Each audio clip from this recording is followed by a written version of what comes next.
Imagine you've been living in the wilderness for your entire life. You've walked hundreds of miles barefoot. You've hunted animals, cut up raw meat with stone tools, slept on the ground, sweated through scorching summers and freezing winters. And in all that time, you've never taken a shower. You've never brushed your teeth. You've never used toilet paper. You've never even seen a bar of soap. So here's the question. How did ancient humans stay clean? Did they all smell absolutely terrible? Or is that just another modern myth? The answer is much stranger than most people realize. Because for almost all of human history, staying clean wasn't about feeling fresh. It was about staying alive. Let's start with something everyone wonders, but almost nobody talks about. Nature calls. You step away from the camp, walk behind a few bushes, and now you have a problem. What exactly are you supposed to wipe with? Today, you probably wouldn't even think about it. For someone living 50,000 years ago, every single one of those steps was completely impossible. So what did they actually use? The honest answer is that nobody knows exactly what every prehistoric group used. But archaeologists and anthropologists have a pretty good idea. It depended entirely on where you lived. If you lived in a forest, soft leaves were an obvious choice. Near rivers, water probably did most of the cleaning. In colder climates, people could use snow. On open grasslands, handfuls of dry grass or moss worked surprisingly well. Some cultures even used smooth stones. It sounds uncomfortable, but when that's all you've ever known, it's just normal. And here's something interesting. Humans weren't the only animals that had to solve this problem. Many mammals instinctively clean themselves after relieving themselves. Some use grass, some use water. Some simply rely on movement and grooming. Keeping yourself reasonably clean is something evolution has rewarded for millions of years. Because less waste on your body means fewer bacteria. And fewer bacteria means fewer infections. Now here's something that surprises a lot of people. Toilet paper is one of the newest inventions in human history. The earliest written record describing toilet paper comes from China during the 6th century. By the 1300s, the imperial court was producing millions of sheets every year. Meanwhile, the rest of the world was still using leaves, cloth, wool, moss, or whatever else happened to be available. The toilet paper roll sitting in your bathroom today is a luxury almost every human who has ever lived never experienced. But going to the bathroom wasn't actually the biggest hygiene challenge. Smell was. Think about the last time you skipped a shower for 2 days. Now imagine 2 weeks, a month, maybe even longer. Surely ancient humans smelled unbearable. Well, not necessarily. Here's why. Sweat itself barely smells. The odor comes from bacteria living on your skin. Those bacteria break sweat down into different chemicals. That's what creates body odor. But our ancestors lived very different lives. Fresh air moved constantly across their skin. Everyone smelled roughly the same. There was no expectation that another human should smell like peppermint or vanilla. The smell of another person wasn't unusual. It was simply the smell of being human. That doesn't mean people ignored hygiene. Quite the opposite. If you've ever spent a hot day swimming in a lake, you already know something our ancestors discovered hundreds of thousands of years ago. Water alone removes an incredible amount of dirt. No soap required. Imagine finishing a hunt. Your hands are covered in blood. Your arms are dusty. Your legs are streaked with mud. The nearest river is only a few hundred meters away. What do? You wash. Not because someone told you to. Because it feels better. Because dried blood attracts insects. Because dirt trapped inside cuts can become infected. Because clean skin is healthier skin. This is something archaeologists believe happened constantly.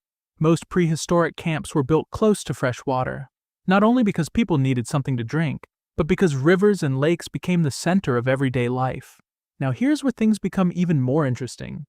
Soap didn't exist yet, at least not for tens of thousands of years. So if plain water couldn't remove everything, what then?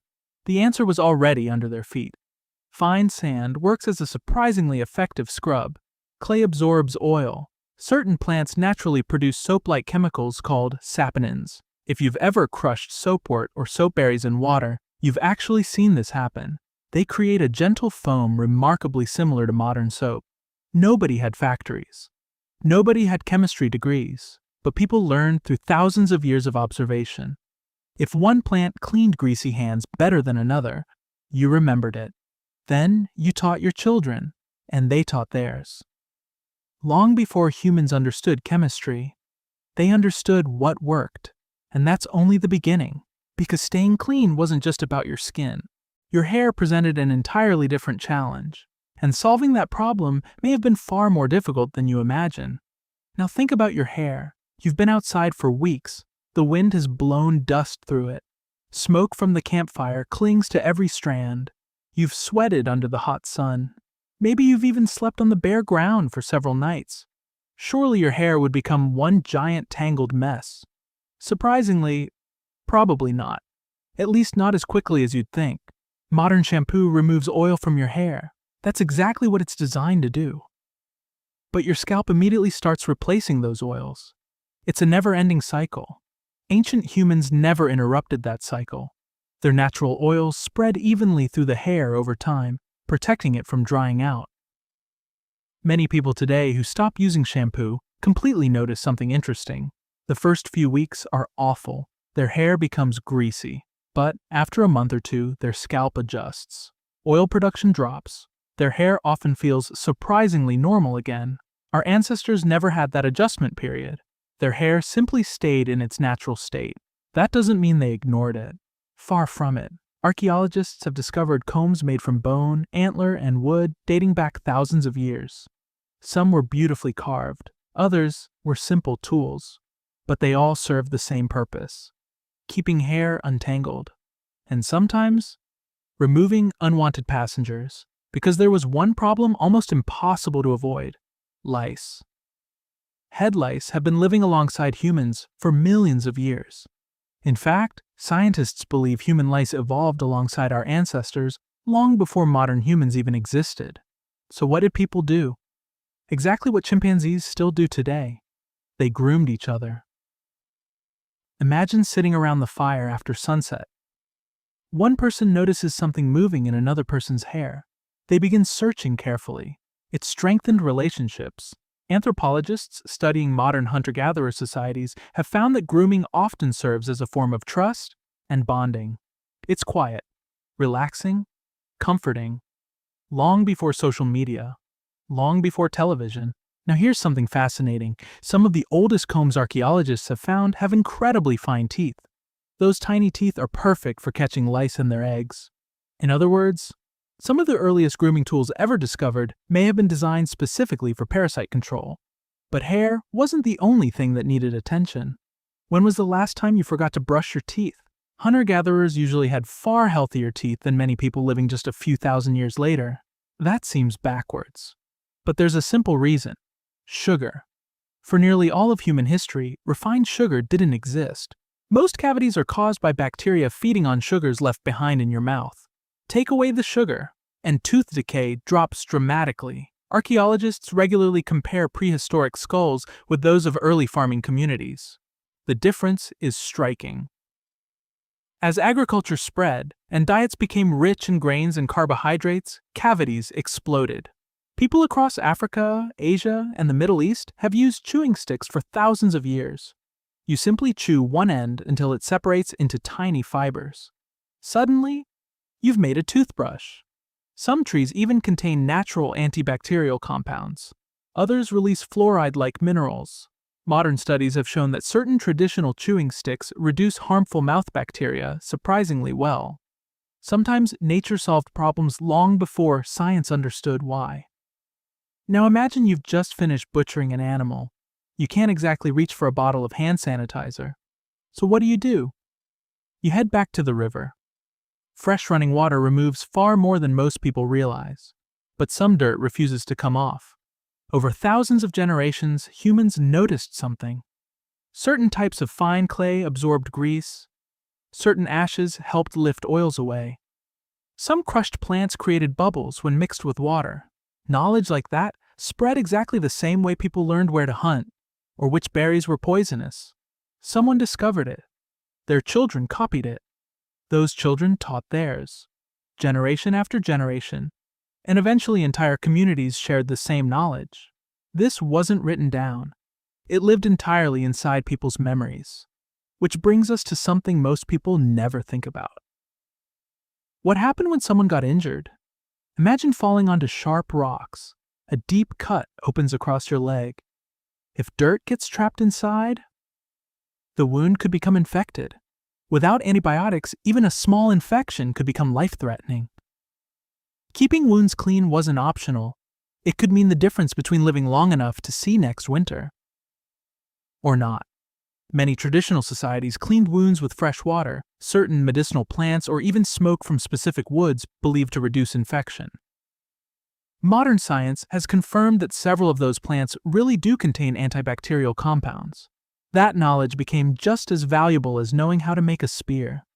But despite all of this, there was still one thing ancient humans couldn't truly replace.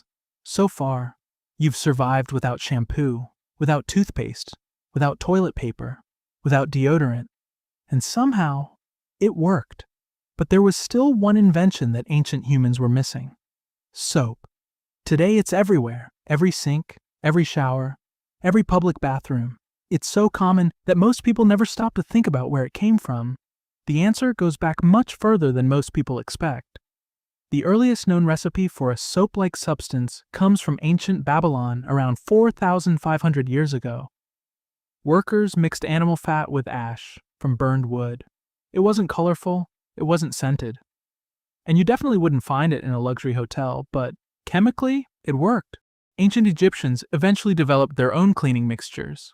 The Greeks often preferred scraping dirt and oil off their skin with curved metal tools called strigils after exercising. The Romans built enormous public bathhouses where bathing became part of everyday life. But here's the surprising part.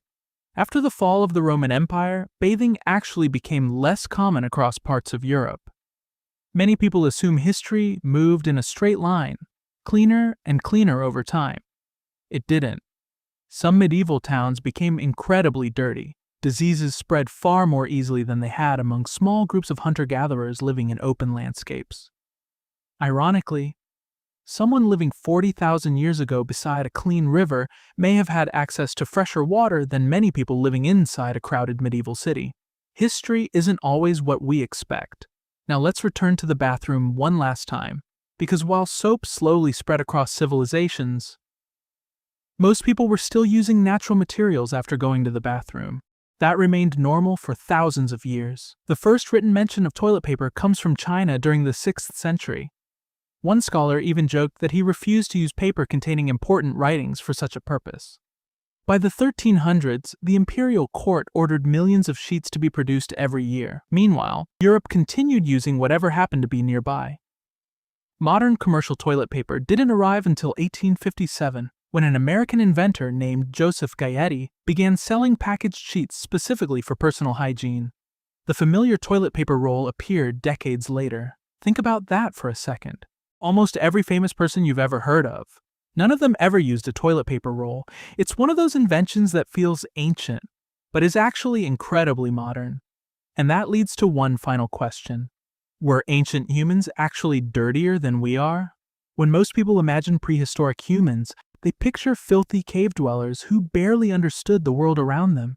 The evidence tells a very different story. These were people who understood their environment so well that they could survive without supermarkets, without hospitals, without plumbing, without electricity. They knew which plants cleaned grease from their hands, which herbs soothed wounds, which rivers stayed clean year-round, which woods produced the best ash.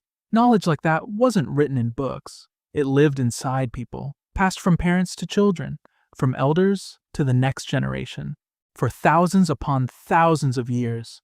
So the next time you squeeze shampoo into your hand, or tear off a few squares of toilet paper without thinking, remember this. Those simple, everyday objects represent the final chapter of a story that began long before civilization, long before cities, long before writing, long before history itself. Ancient humans didn't survive because they were lucky. They survived because they kept solving problems, one generation at a time, and in many ways. Every shower you take today is still connected to the first person who knelt beside a river, tens of thousands of years ago and discovered that clean water could change everything.